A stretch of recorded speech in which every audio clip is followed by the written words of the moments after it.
paz do Senhor, meus irmãos, última aula do nosso trimestre. Estaremos apresentando alguns questionamentos. Vejam, a escatologia, ela tem temas gerais e individuais. Quais são eles? Nós estaremos apresentando. Os sinais da volta de Cristo são somente negativos? Fome, pestes, pragas? Nós também estaremos vendo alguns sinais positivos da volta do Senhor. E uma postura apologética em cima desses dois versículos, onde algumas seitas e heresias se aproveitam dele para criticar a deidade do Senhor Jesus Cristo, reclamando se Cristo é verdadeiramente Deus. E ainda nós vamos ver dois tipos de crentes a respeito do arrebatamento da igreja. E ainda, quais as atitudes antes da volta do Senhor? Como nós temos uma atitude positiva para esperar a volta do Senhor? E logo o seu antônimo disto, as atitudes errôneas. E ainda, diferença de arrebatamento e a vinda gloriosa de Cristo.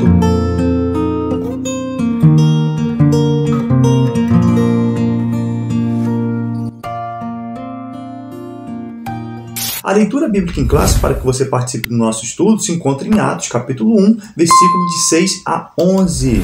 Texto áureo: aguardando a bem-aventurada esperança e o aparecimento da glória do grande Deus e do nosso Senhor Jesus Cristo. Está aí esta referência. Destaco 4 palavras. Vejam, aguardando é admitir, esperar com confiança e paciência, aceitar.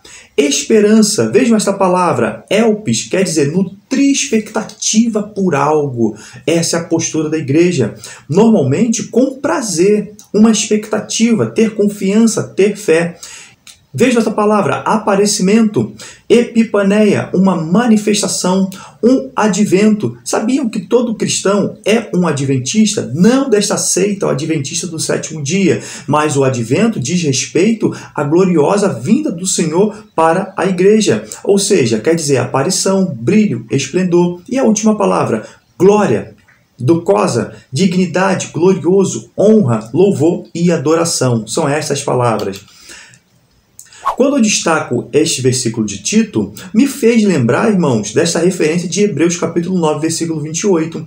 Assim também Cristo foi oferecido em sacrifício uma única vez para tirar os pecados de muito, e aparecerá, vejam isso, e aparecerá segunda vez, não para tirar o pecado, mas para trazer salvação aos que o aguardam. É interessante, sobre o antigo concerto, os israelitas ficavam em intensa expectativa para ver o sumo sacerdote se ele reapareceria depois de entrar no santuário para a expiação. Da mesma forma, irmãos, a igreja, os crentes, sabendo que o seu sumo sacerdote entrou no santuário celestial como seu advogado, nós temos que aguardar com ardente esperança o seu reaparecimento, trazendo uma salvação plena e completa. Assim como Cristo entrou no sumo santuário, nós estamos aguardando a sua volta. Verdade prática. A nossa esperança é algo vívido e real. Não se baseia em utopias. Preste bastante atenção nessa palavra, utopias. O que é algo utópico? E nem imaginação humana, mas em fatos revelados na palavra de Deus e confirmados ao longo da história. E ainda sobre o título da nossa lição, a expressão bendita esperança se refere a essa volta de Cristo, que é a esperança da igreja desde o dia em que Jesus retornou ao céu. Breve o Senhor virá. Vejam esse tema, vejam esse slogan. No Antigo Testamento nós temos 2 eventos.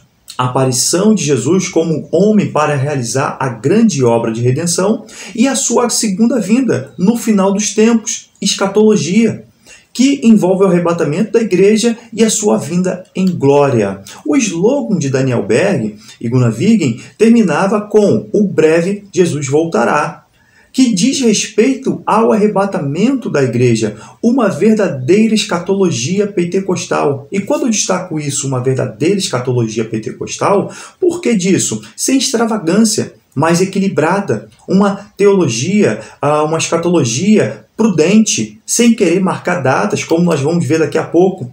Escatologia, o que é?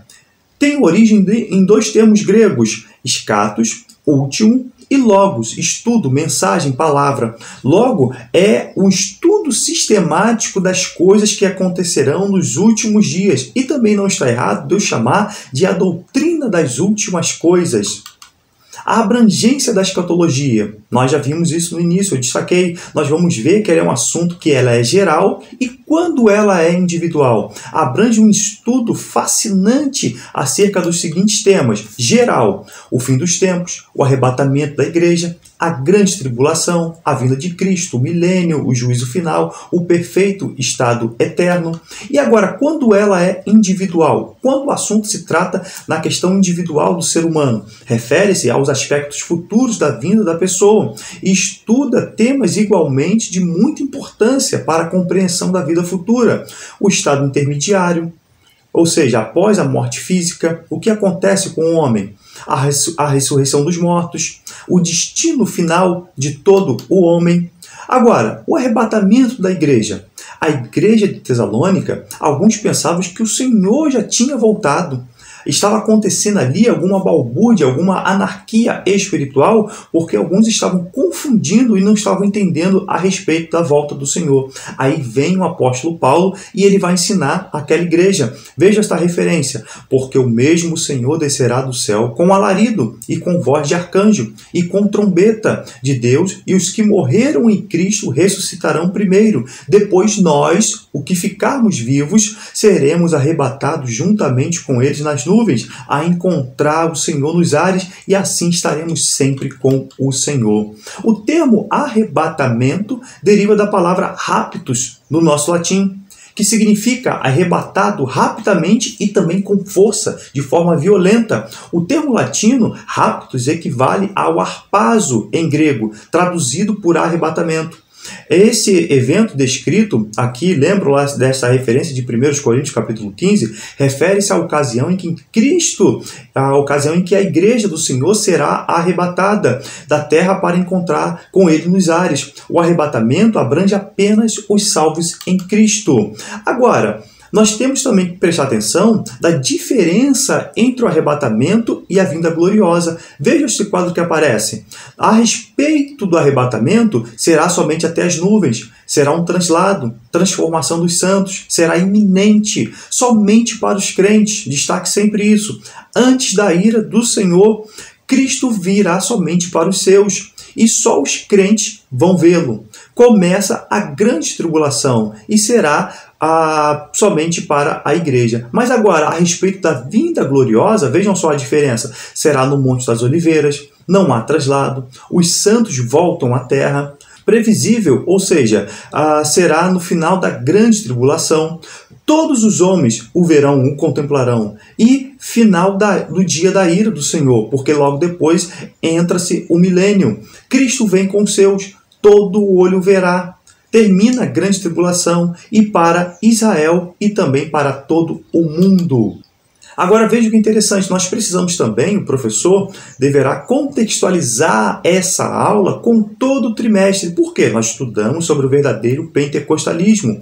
E agora é uma oportunidade para nós entendermos que a visão dos primeiros pentecostais lá da rua Azusa ia além dos dons espirituais, com a sua fundamentação bíblica. O propósito deles era a evangelização mundial. Então esse revestimento de poder servia para quê?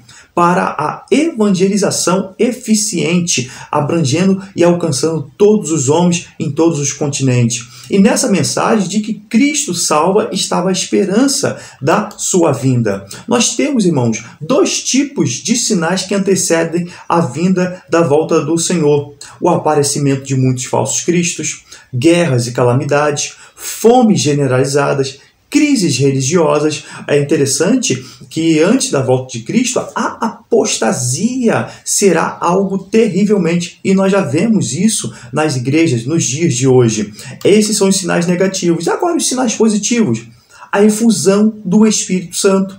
Irmãos, a partir do movimento da Rua Azusa, tem se espalhado pelo mundo inteiro. Os pentecostais, eles são o maior movimento protestante do mundo. Então, é um sinal positivo a efusão do Espírito Santo. E também a respeito dos sinais positivos, nós temos o aparecimento da nação de Israel, que é o relógio escatológico da igreja. A fundação do Estado de Israel, a ONU deu aprovação no dia 27 de novembro de 1947, que veio se concretizar, se consolidar no dia 14 de maio de 1948, se cumpriu a profecia de Isaías. Olha, nasceu uma nação em um dia. E isso foi dito pelo Senhor.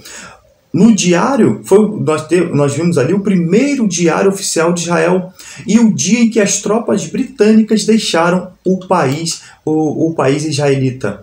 Ainda sobre a restauração de Israel, irmãos, ela se dá em duas etapas. A primeira já se cumpriu. Quer ver? A primeira foi a restauração nacional e agora nós estaremos daqui a pouco vendo a restauração espiritual, ficando claro e evidente ali em Ezequiel, o cumprimento da profecia de Ezequiel, os irmãos lembram, sobre o vale dos ossos secos.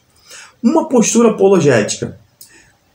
Os arianistas, os testemunhos de Jeová, pegam este versículo que está aparecendo e se aproveitam dele para criticar, para colocar em dúvida a divindade absoluta de Jesus Cristo.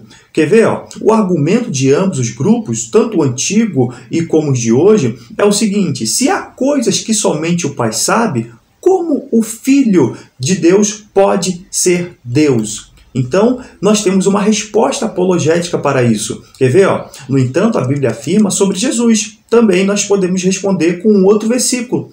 Na cabeça dele há muito diademas. Tem um nome escrito que ninguém conhece, a não ser ele mesmo. Nós vamos responder a eles com outra pergunta, usando o método usado por Cristo Jesus. Então, há coisas que somente o Filho sabe, e não o Pai. Jesus é onisciente. Portanto, hoje ele sabe o dia e a hora da sua vinda. A respeito de Cristo, se colocar somente que o Pai sabia o dia da sua vinda, é porque ele estava em carne. Mas hoje ele está sentado à destra de Deus. Ele é o próprio Verbo de Deus encarnado. A necessidade da vigilância. Ao longo da história da humanidade, nós vamos ver que muitos não observaram a palavra de Cristo. Muitos marcaram datas, e eu vou apresentar alguns hereges. E disse-lhes: não vos pertence saber os tempos ou as estações que o Pai estabeleceu pelo seu próprio poder. Está aí esta referência. Mas fizeram o contrário. Nos anos 1000, quando se completou o primeiro milênio, tanto clérigos e os leigos estavam confiantes em que o Senhor Jesus estabeleceria o juízo final antes do ano 1000. A data escolhida era 31 de dezembro de 999. Se escrevia, irmãos, em cartas e nos finais dos diálogos, está aí a forma latina, como um fim do mundo que se aproxima. Sempre se encerrava as cartas desta maneira. Agora, no século XII, o astrólogo persa Henry marcou a data 16 de setembro de 1186.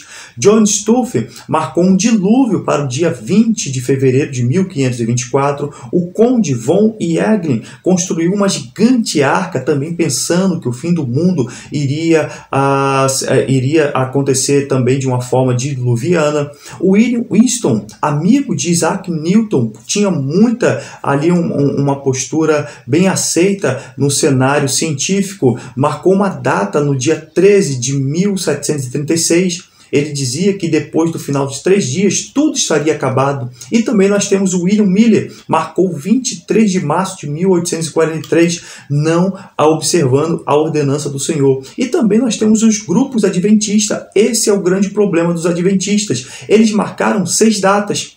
Depois que essas datas, as 6 primeiras, fracassaram, o grupo se subdividiu e criou-se um grupo millerita, que foi chamado e identificado como o segundo advento. E esse segundo grupo ainda foi pior do que o primeiro, porque marcou 14 datas, está aí aparecendo na tela, a respeito da vinda de Cristo.